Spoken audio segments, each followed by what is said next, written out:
Hello everyone and very welcome. My name is Dr. Lucas du Plessis, Senior Lecturer in the Department of Mechanical and Aeronautical Engineering at the University of Pretoria. And this is just a quick video on the memorandum step-by-step guide for question 4 of the recently written semester test 1 of the module mow217, which stands for Manufacturing and Design. So for question 4, there are instructions on where to answer the question and the fact that you need to write your student number and assessment ID. Let's read the question explanation. Consider the drawing of the side plate right, and there's a file name that I've given. The component that interfaces with detail 5 of the side plate right is the clamp bearing large. The PDF file, and here is the name of the PDF file, is a dimensionless drawing of the clamp bearing large. Okay, so let's quickly have a look. So this is the side plate right, and we are specifically interested in detail 5. Now I've made a previous video on the dimensioning of this side plate right, excluding details 4 and 5, and the reason why I excluded those details is because it's very similar to detail 3. So, but be that as it may, you're welcome to have a look at that video. We are now considering the part that interfaces with detail 5, and detail 5 is on section EE. So here where my hand is waving, this is section EE, that's detail 5. It's indicated on this section view, and it's dimensioned over here, detail 5. Right, so we're not worried about the other details really, but only detail 5. Okay, and then clamp bearing large. This is the drawing, the dimensionless drawing. So you can see it's not a very complicated part. There's an isometric view here at the bottom, just for clarity purposes. The front view and section AA of this view is indicated, plus all the notes are given. Right. So if we head back,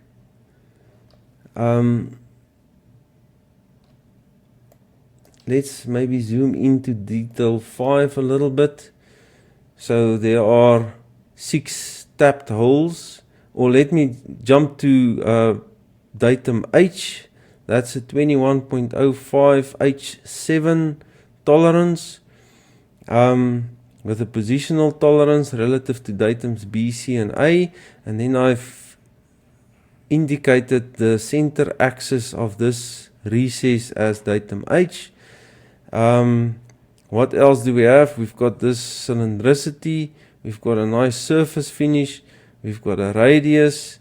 And then at the bottom of the hole there's a step of which is 2.5 millimeters long, and there's the diameter. I constrain it concentric to datum H, and then what I do is I dimension the 6 tapped holes, M5 by 0.8. They are equispaced, positional relative to H and A.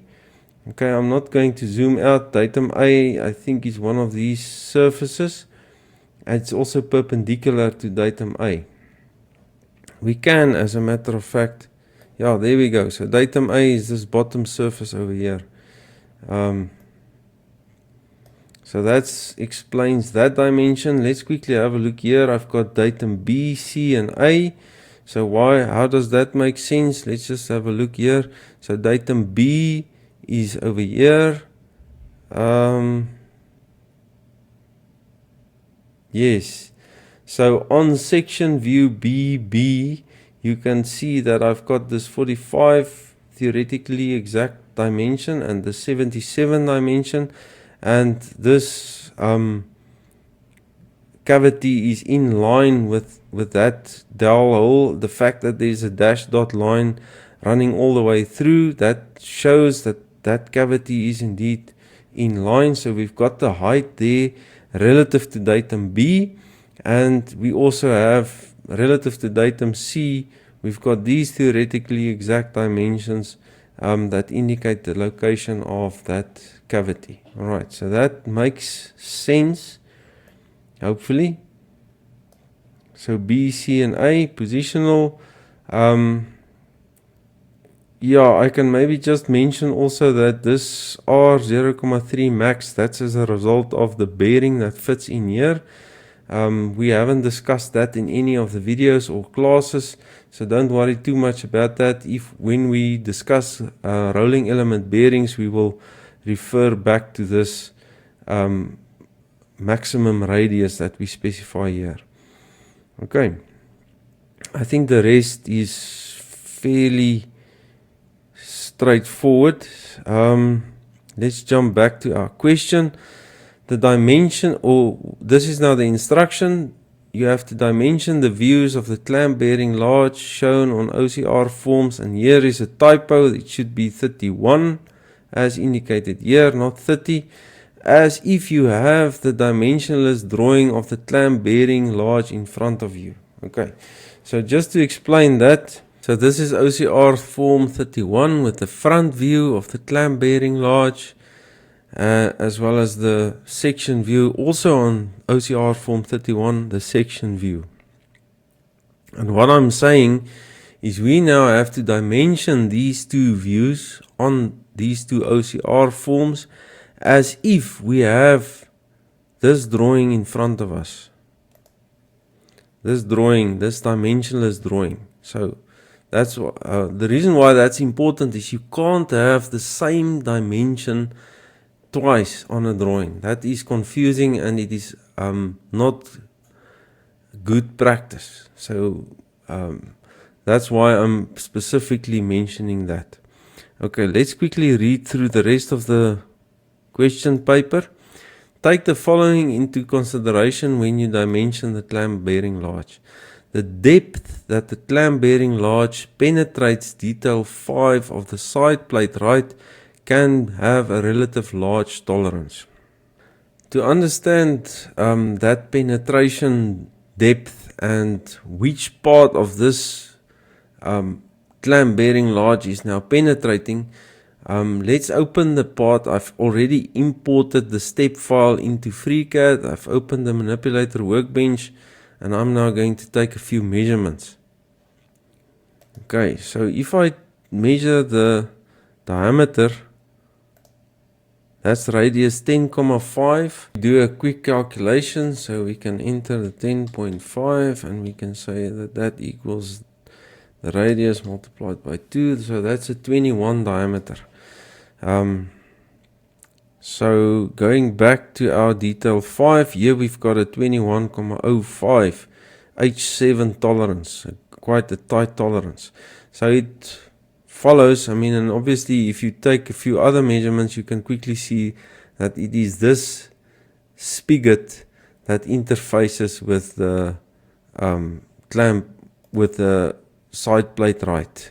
Okay, so what we're saying there is the depth that it penetrates can have a relative loose tolerance. So this length over here, if we measure that length, that's 2 millimeters to machine precision, so we can have a loose tolerance there. That's what we're saying there. The interface diameter between the clamp bearing large and detail 5 of the side plate right is a close sliding fit. Okay, so if we consider this slide that you see on the screen at the moment, what I'm trying to convince you to do is use a G6 tolerance for the spigot diameter. I've emphasized this in class. H7 combined with G6 is a very general combination for accurate fitment of cylindrical components into each other. Okay, if you look at this slide, the term I used for close sliding is actually not strictly speaking correct. The H7 combined with the G6 is classified on this slide as close running. Okay, so you could have used an H6 as well. It would also be okay, although the recommendation is to go for a G6 tolerance. Now note, ladies and gentlemen, if you look at detail 5 of the side plate right, you will notice that the measured diameter, the indicated diameter of this recess is 21,05. So what I have done in effect is I've added 50 micron, 0,05 millimeter clearance between the recess and the spigot diameter, which has a radius of 10,5, which is exactly equal to 21. So the hole is 21,05 nominal, and the spigot, the shaft diameter is 21 exactly. So there's 50 micron additional clearance. The reason why I did this is as per my instruction for practicum 4, this side plate right is also machined on a 3-axis CNC router, which isn't extremely accurate. It's a good quality machine, don't get me wrong, but I'm more comfortable giving this fit 50 micron additional clearance. Just going back to this slide, what you see on the screen here is the combination of a shaft and a hole which nominal diameters are exactly equal. So in other words, it would be representative of a 21 nominal hole with an H7 tolerance, capital H7, combined with a 21 nominal shaft with a G6 small letter G6 tolerance. This is what it would be representative. What we have is our nominal size for the hole is 50 micron bigger. So there's a bit more clearance. Okay, so that is not the norm. I did that specifically because of the way that the side plate right as well as the clamp bearing large will be machined on a 3-axis CNC router. So the next bullet point states that the 6 holes in the clamp bearing large are clearance holes for M5 fasteners. So going back to the drawing of the side plate right, these 6 holes in the side plate right are tapped holes M5 by 0,8, 0.8 being the pitch length. So they are tapped. So the clamp bearing large, when it fits or when it slides into the 21,05 diameter hole, these, I just want to delete some of these dimensions quickly.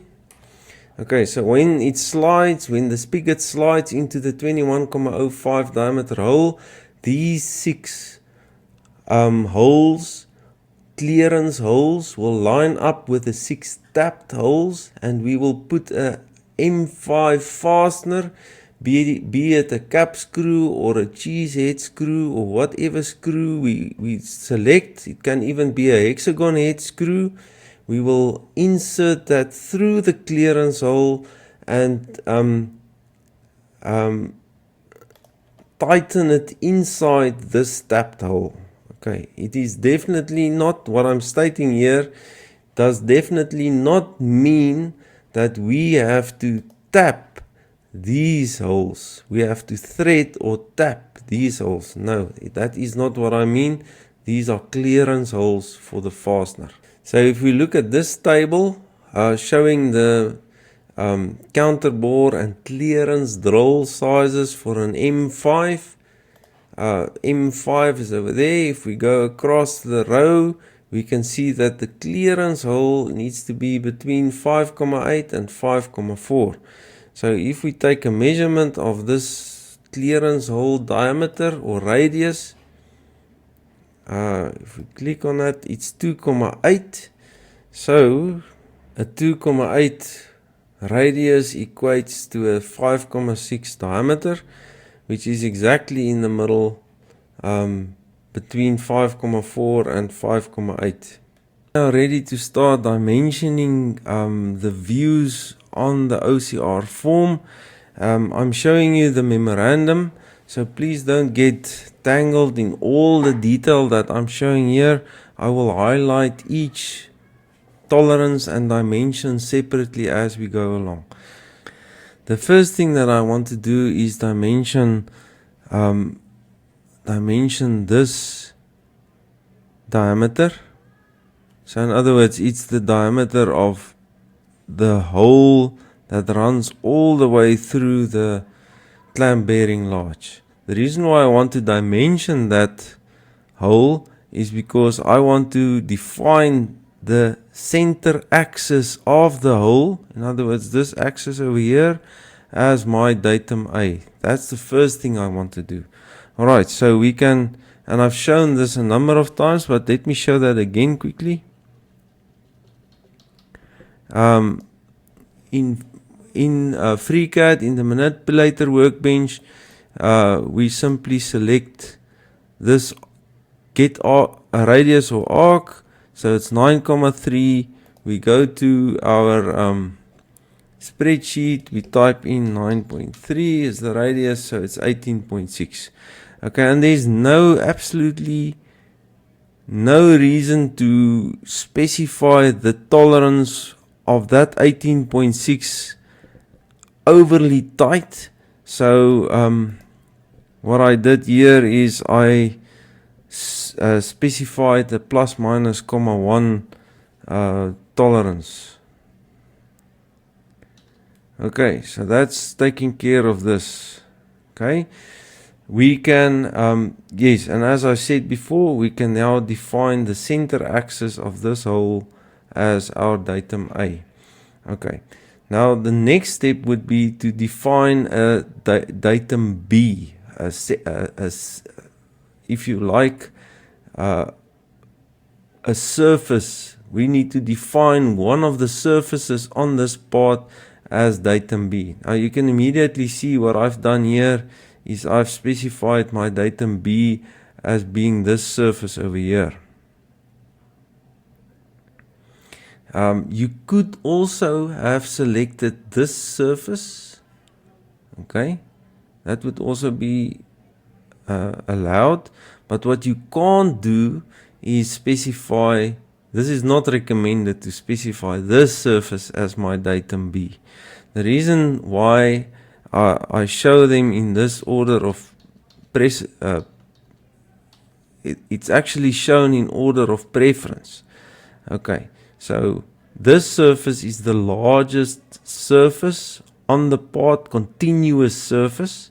Okay, and it's also the surface that will lie on the bed of the CNC router. So I think I would recommend we selecting that as our datum B. Okay, I'm just going to highlight so that we know what we've done before. So we've already defined the diameter of the hole that runs through the clamp bearing large, and we defined the center axis as our datum A. So with datum B defined, it then makes sense to orientate the center axis of datum A, this axis, relative to datum B, and the way we do that is in line with the dimension line. In line with the dimension line, the leader line of the tolerance frame, and we say that that center axis needs to be perpendicular to diameter 0,1 relative to datum B. So now let us dimension and tolerance the spigot diameter. All right. Now I already showed you that the nominal diameter is 21, and we opted now in this case for a G6 tolerance. All right, so what you will do is in the tolerance finder, the basic size we will enter as 21, and for the shaft we need to select G6. Okay, and then there we get the tolerance, so it's 21 minus 7 minus 20. And that is what is indicated over here. So we've got a diameter 21, G6. It ranges from minus 7 to minus 21. And now we want to locate the spigot relative to the datums or one of the datums that we have already specified. The way we do that is in line with the dimension line, in line. This is critically important. The leader line is in line with the dimension line. We can say make it concentric, diameter 0,1, so not overly tight relative to datum A. Remember, datum A is our center axis of the hole. Okay, I did not say this before, but I specifically selected the longest center axis of this part as datum A. I did not select the spigot because that's a very short length. So I did not select that center axis of the spigot as datum A. I opted to select the longest center axis as datum A, and now I constrain the spigot diameter concentric within diameter 0,1 relative to datum A. Then also, what I also then do is I constrain the cylindricity of the spigot outer circumference to 0,3. And how do I do that? The leader line in this case is definitely not in line. It's deliberately separated from the dimension line. That's the leader line to the tolerance frame, cylindricity 0,03. And this corresponds to what I've specified here on what I specified over here. Cylindricity 0,03. That's the circumference surface of the cavity where the bearing sits. But the size of the tolerance corresponds is exactly the same. Okay, and then lastly, in terms of the spigot, we specify the surface texture of that spigot diameter as 1,6 RA 1,6 micron. Okay, and this corresponds then, that's an important diameter. So we cannot live with the default RA 3,2 micron surface finish on that spigot as per the notes. And what we specifically say here is the surface texture will be 3,2 unless otherwise specified. So that is why on this drawing for the spigot circumference surface, we want a better surface finish. Now note what I've done here also is I've deliberately broken the leader line over here. The leader line doesn't intersect this arrow here over here. That is not good drawing practice, and it looks unneat and it makes it difficult to read the drawing. Alright, so next what we need to do, let's look at the total the thickness of the clamp bearing large, and here I've put in round brackets, so it's a reference dimension 6 mm, and this corresponds to the instruction on the test paper. The clamp bearing large is manufactured from a 6 mm thick polycarbonate plate. A standard 6 mm plate will be placed on the bed of the router, and the component will be machined from above in a single settings. In other words, in a single setting. In other words, the clamp bearing large will not be turned around. So, based on what I say there, I can specify the thickness as a reference dimension 6. So whatever the tolerance is of the 6mm thick polycarbonate plate, we will live with that. We're not going to machine it to an exact thickness. Okay. Then secondly, what I've done here is I've indicated now the length of the spigot as 2 with a plus minus comma 1. You could go plus minus comma 2 even. I wouldn't go much bigger than that, and I also won't go smaller than plus minus comma 1. And then what I've done here is I've constrained the parallelism of this surface relative to datum B, because remember what will happen is we will start off, there will be material here, because that's there will be material over here. That's the 6mm thick plate, and then we will machine that material away until we end up with this surface.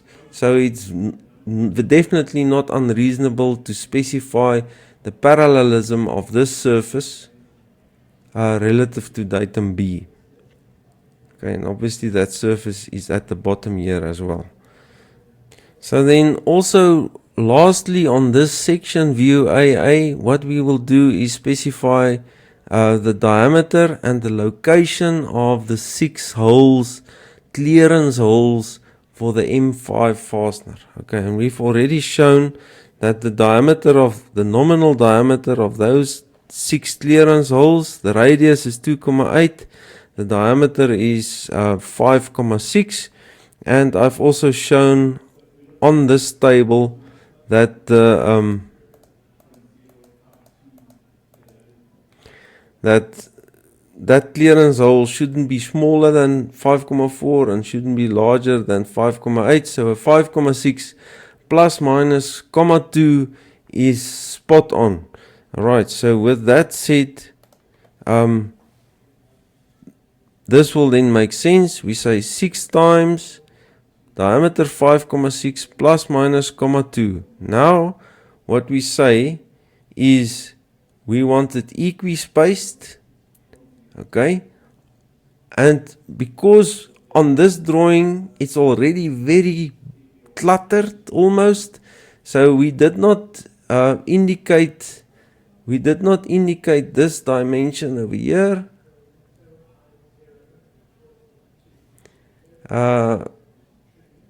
We did not indicate that dimension, so that's why I've now indicated it here in text on a 32 PCD, standing for pitch circle diameter. And note the equispaced as well as this 32 PCD are both boxed, which means they are theoretically exact dimensions. Okay, now please, once again, we don't specify the same dimension twice on a drawing. So if you had, and I'm just indicating it here for completeness sake, if you did specify this diameter as a box dimension 32 millimeters, you will not have this as well. It will be either one of the two.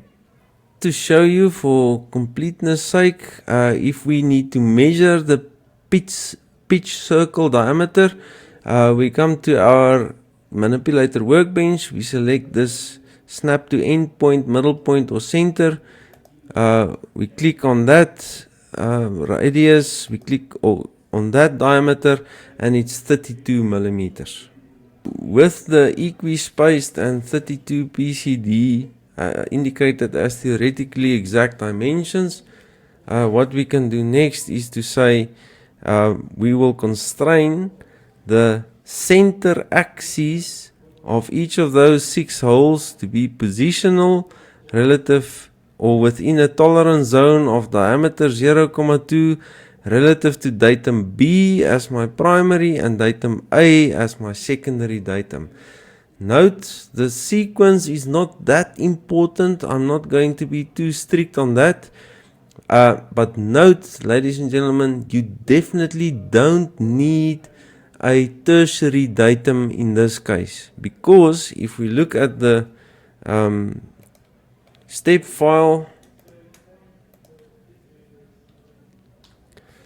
as long as these 6 holes are equispaced, in other words, as long as the angles between the center lines are 60 degrees each, it does not matter. There's not a specific orientation of the 6 holes relative to the outer,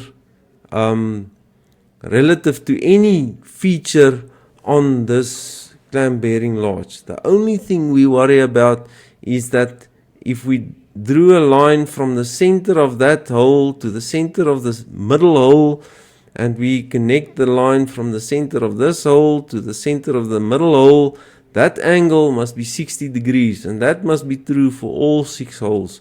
So we will definitely in this case not make use of a tertiary datum. Only a primary and a secondary.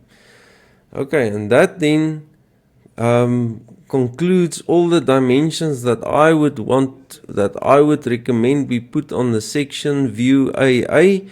There's only one more dimension that we haven't dimensioned, and that's the outer diameter. Okay, and we can quickly measure that diameter. 22.5. Just for completeness sake, we can type in the 22.5. We know it's a 45 diameter. So if we go to our front view, we can indicate it as diameter 45 plus minus 0.2, a loose tolerance. You can go as big as plus minus 0.5. I wouldn't go much bigger than that. I would also not go much smaller than plus minus 0.2. Okay, but the important thing is we once again constrain its location concentrically within a diameter of, okay, the tolerance I selected was 0.5, so once again a loose tolerance relative to datum A. Okay, and with that, the location of this outer diameter, okay, if I can indicate it here, the location of this diameter,